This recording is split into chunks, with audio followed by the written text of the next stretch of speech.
Are you looking for an anime movie that is written very well and is going to give you the feels? If so, sit back, relax, and let's go talk about it.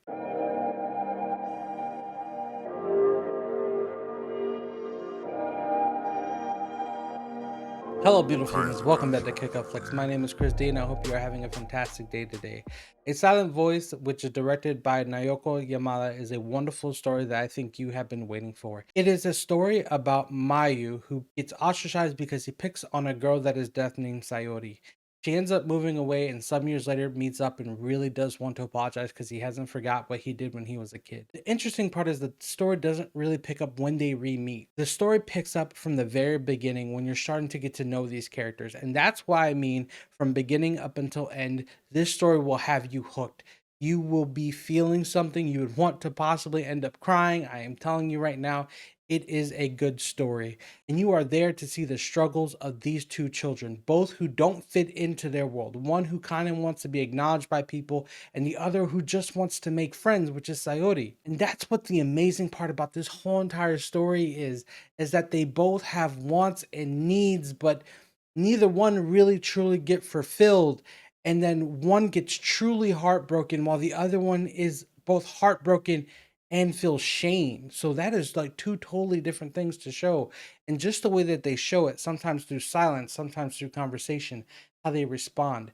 There's not a whole lot of dialogue sometimes in this movie. And I think it's perfect because you're just relying on the motions and the artwork and the colors, the facial expressions. And that's what makes this movie so good.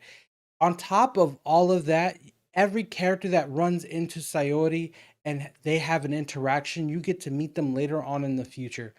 And then when you do meet them later on in the future, it's kind of like you either they have grown up a little bit, they have changed in some sort of way. You can see how they act differently from when they were children.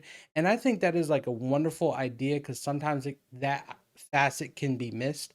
And then you're also missing that growth sometimes where how someone who acts when they are children in elementary school or primary school to where they graduated their primary school and now they're looking toward college, how personalities do change even in the slightest bit. Another aspect of this movie that I kind of did miss the first couple times that I did see this movie is it does show you the aspect of what apologizing truly is. Like being able to forgive yourself for what you did as a kid, on how you changed, and not to say that you have changed, but to actually show how you've changed.